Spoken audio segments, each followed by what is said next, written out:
কতটুকুই বা রক্ত খাই, তার উপরে আবার মশারি টাঙিয়েছে। কেউ পেয়েছে, দেখি ঢোকার কোনো জায়গা পাই যদি। আরে ওই তো একটা ছেঁড়া জায়গা দেখা যাচ্ছে, দেখি ওখান থেকে ঢুকতে পারে কিনা।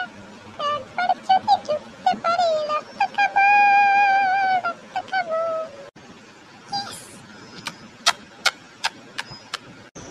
উফ, এ শালা মশার জ্বালায় মশারি টাঙিয়েও উপায় নেই।